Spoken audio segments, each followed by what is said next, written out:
تھوڑی دیر کے لیے آپ اپنی آنکھیں بند کر کے تصور کریں کہ جیسے آپ کسی حادثے کی وجہ سے ایسی جگہ پر پہنچے ہیں جہاں نہ آپ کا خاندان ہے اور نہ ہی دوسرے لوگ، نہ آپ کے پاس کھانے کو کھانا ہے اور نہ گھر واپس جانے کا کوئی ذریعہ۔ آپ خود کو زندہ رکھنے کے لیے جد و جہد کر رہے ہیں اور اس کی وجہ سے آپ کا دماغ بھی منجمد ہو گیا ہے۔ صرف اس طرح کے خیال کرتے ہی آپ بہت مشکل میں پڑ جاتے ہیں، لیکن شکر کریں یہ صرف آپ کا خیال ہے، کوئی حقیقت نہیں۔ لیکن کیا آپ جانتے ہیں یہ افسانہ دراصل ایک ایسے شخص کی کہانی ہے جس نے اپنی زندگی میں یہ سب کچھ برداشت کیا اور بڑی مشکلات سے گھر پہنچا۔ It's the kind of unbelievable story they make movies about. A man in a boat has washed up on the remote Marshall Islands in the North Pacific. He claims he'd been drifting on the open ocean for 13 months and used his wits and a knife to survive. یہ شخص ایک نڈر ماہی گیر ہے جس کا نام ہے ہوزے سلواڈور الوارینگا، جو سمندر میں مچھلیاں پکڑنے گئے، لیکن پھر اس کے ساتھ ایسا حادثہ پیش آیا کہ اسے گھر واپس پہنچنے میں 438 دن لگ گئے۔ کئی بار ہم نے ملاحوں کے حادثات کے بارے میں سنا ہے جو ویران جزیروں پر سمندر سے بہہ کر نامعلوم جگہوں یا ملکوں میں پہنچ جاتے ہیں۔ بعض اوقات ان کے لیے اس ویران جگہ پر زندہ رہنا ایک بڑا چیلنج بن جاتا ہے۔ ہوزے سلواڈور کے ساتھ بھی کچھ ایسا ہی ہوا۔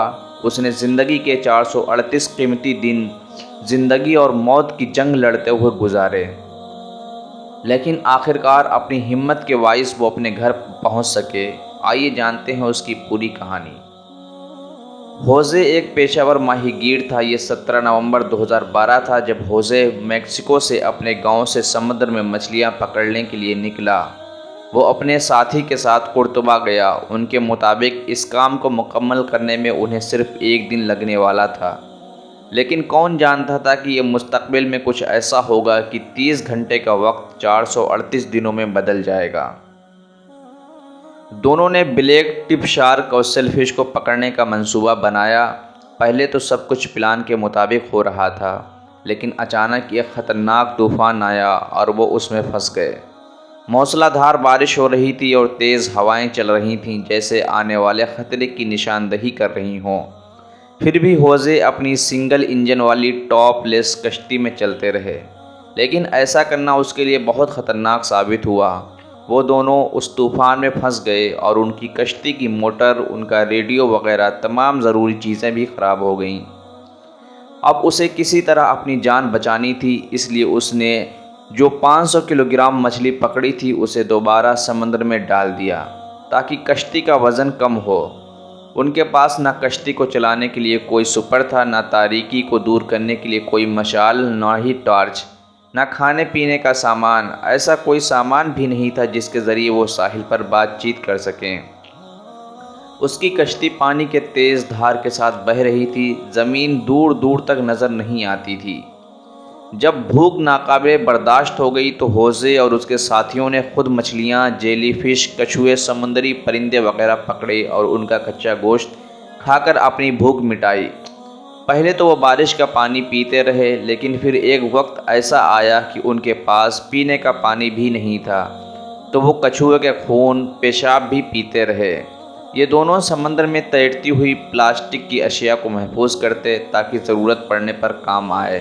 وہ تقریباً 4 ماہ تک اسی طرح زندہ رہے۔ پھر ہوزے کے ساتھی کورڈوبا نے کچا گوشت کھانے سے انکار کر دیا اور کھانا پینا چھوڑ دیا۔ آخرکار وہ جلد ہی بھوک سے مر گیا۔ ہوزے اپنی ساتھی کے انتقال کے بعد بالکل اکیلا تھا، اس لیے اس کے ذہن میں زندگی ختم کرنے کے خیالات آتے تھے۔ آہستہ آہستہ اس کا دماغی توازن بھی ڈوبنے لگا۔ اپنے ساتھی کی موت کے بعد بھی ہوزے 6 دن تک اس کی لاش سے باتیں کرتا رہا، لیکن پھر اسے لگا کہ اس طرح غصہ کھونے سے کچھ نہیں ہوگا۔ اسے حقیقت کو ماننا پڑا۔ پھر ہوزے نے اپنے ساتھی کی لاش کو جہاز پر سے پھینک دیا۔